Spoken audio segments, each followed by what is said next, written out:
Hello guys, welcome to my channel Deepa education जे। आज की इस वीडियो में हम बात करेंगे बिहार शिक्षक भर्ती परीक्षा में। जैसा कि आपको पता है कि सिलेबस जारी हो चुका है और आपको 25 नंबर में से अंग्रेजी के लिए अनिवार्य है और 75 नंबर का आपका हिंदी या अंग्रेजी, हिंदी या उर्दू या बांग्ला, आप जो भी भाषा आप चुनेंगे वो 75 नंबर की होगी। अब पहली भाषा जो होगी वो अंग्रेजी और वो सभी के लिए अनिवार्य है, जैसा कि सिलेबस में पूरा डिटेल में बताया जा चुका है।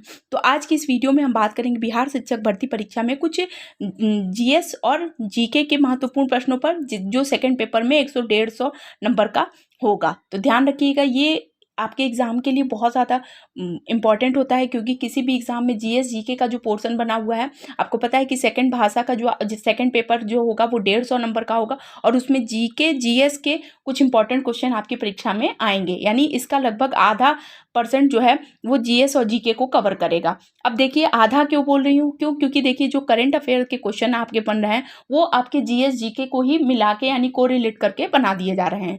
तो ध्यान रखिएगा, ये वीडियो आज के लिए बहुत ज़्यादा इंपॉर्टेंट होने वाली है। और अगर आपको सेशन पसंद आए तो प्लीज़ चैनल को लाइक कीजिए, सब्सक्राइब कीजिए, शेयर कीजिए।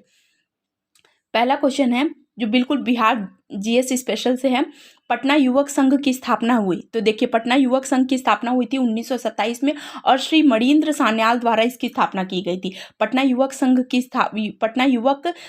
स्थापना 1927 में श्री मणिन्द्र के द्वारा की गई थी। ठीक। दूसरा क्वेश्चन है, बिहार प्रांतीय सभा का गठन किया गया। तो स्वामी सहजानंद सरस्वती द्वारा बिहार प्रांतीय सभा का गठन किया गया और इनकी एक बहुत ही महत्वपूर्ण पुस्तक है कि किसान क्या करें। ये किसान क्या करें इनकी बहुत ही महत्वपूर्ण पुस्तक है, जिसको हम अक्सर परीक्षा में पूछी जाती है। किसान क्या करें, ये स्वामी सहजानंद की पुस्तक है जिन्होंने बिहार प्रांतीय सभा का गठन किया है। देखिए, आंसर से ज़्यादा इंपॉर्टेंट है जो फैक्ट्स मैं आपको एज अ नोट बता रही हूँ, वो आपके एग्जाम के लिए बहुत ज़्यादा इंपॉर्टेंट है। जैसा कि मैंने आपको पहले बताया कि बिहार प्रांतीय सभा का गठन स्वामी सहजानंद सरस्वती ने किया। इसके साथ साथ किसान क्या करें इनकी एक बहुत ही महत्वपूर्ण पुस्तक है जो आपकी परीक्षा के लिए इंपॉर्टेंट है। आगे है क्वेश्चन, आधुनिक बिहार का निर्माता कौन है। तो देखिए, आधुनिक बिहार के निर्माता हैं सच्चिदानंद सिन्हा। सच्चिदानंद सिन्हा को वेरी वेरी इंपॉर्टेंट रखिए, क्योंकि आधुनिक बिहार के निर्माता अगर बात करें तो सच्चिदानंद सिन्हा थे। ये क्वेश्चन आपकी परीक्षा में बीपीएससी में हर 2 साल के गैप पर एक बार ये प्रश्न आपकी परीक्षा में रिपीटेड होता है। तो रिपीटेड क्वेश्चन है जो आपके एग्जाम के लिए बहुत ज़्यादा इंपॉर्टेंट है। अगर सेशन पसंद आ रहा हो, कंटेंट पसंद आ रहा हो तो चैनल को लाइक कीजिए, सब्सक्राइब कीजिए, शेयर कीजिए। दूसरा क्वेश्चन है, बरौनी रिफाइनरी किस देश के सहयोग से मिलकर बना है।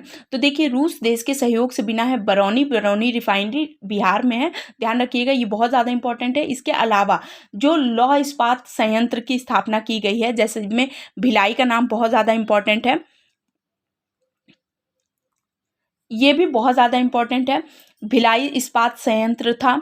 और अगर बात करें तो जितने भी, जैसे राउर किला में जो स्टील प्लांट खुला था वो किसके सहयोग से बना था, तो वो जर्मनी के सहयोग से बना हुआ था। ध्यान रखिएगा, बहुत ज़्यादा इंपॉर्टेंट है, जर्मनी के सहयोग से बना था राउर किला स्टील प्लांट या राउर किला इस्पात यंत्र की बात करें तो।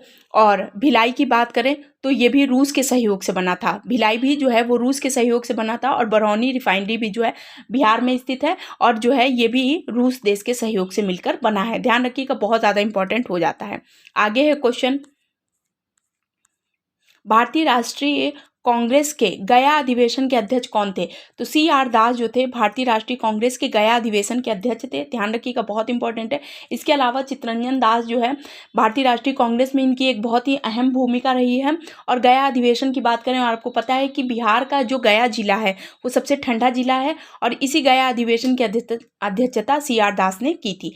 गंगा नदी बिहार के कितने राज्यों से बहती है। तो बिहार के 12 राज्यों से ये गंगा नदी जो है वो बहती है। मैंने आपको यहाँ पर एक मैप के माध्यम से बताने का प्रयास किया था कि सपोज ये बिहार का मैप है और बिहार के बिल्कुल बीचों बीच जो है गंगा नदी आती है उत्तर प्रदेश से निकल के बिहार में, जब वो एंट्री लेती है और यहीं से वो पश्चिम बंगाल में प्रवेश कर जाती है, यानी गिर जाती, बंगाल की खाड़ी की तरफ गिर जाती है। ध्यान रखिएगा, ये सारी चीज़ें इसलिए ज़्यादा इंपॉर्टेंट है क्योंकि ये बिहार के 12 राज्यों से मिलकर गिरती है। जैसा कि आपको पता है, मैंने आपको पहले बताया था कि ये एरिया पूर्व का होता है, ये पश्चिम, ये उत्तर और ये दक्षिण। तो जैसा कि उत्तर से बहने वाली जो नदियाँ नदियां हैं वो भी गंगा में आके मिलती हैं, और दक्षिण की तरफ से जो नदियां मिलती हैं ये भी गंगा में आकर मिलती हैं।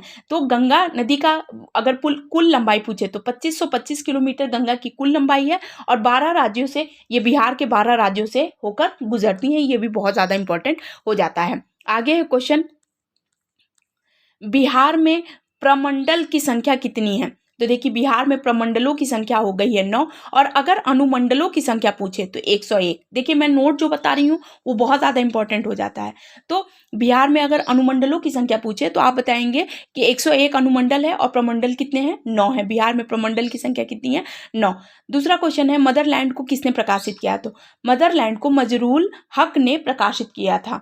तो देखिए यहाँ पर मैंने कुछ बिहार स्पेशल से कुछ जीके और जीएस के क्वेश्चन आपके सामने लेकर उपस्थित थी, जो आपके एग्जाम के पॉइंट ऑफ व्यू से भी बहुत ज़्यादा इंपॉर्टेंट है और रिपीटेड क्वेश्चन है। यानी ऐसे क्वेश्चन आपकी परीक्षा में हर बार किसी न किसी क्षेत्र में पूछे जाते हैं। क्षेत्र की बात इसलिए कर रही हूँ क्योंकि चाहे आप अदर स्टेट में किसी भी लेवल का एग्जाम दीजिए, चाहे वो एमटीएस का हो, चाहे वो सीजीएल लेवल का हो, चाहे पीसीएस लेवल का हो, चाहे, तो कुछ क्वेश्चन जो हैं वो आयोग के बिल्कुल फेवरेट क्वेश्चन है जो हर परीक्षा में पूछे जाते हैं। इसलिए मैं ये बात बता रही हूँ कि रिपीटेड क्वेश्चन है जो आपकी परीक्षा में बार बार पूछे जाते हैं।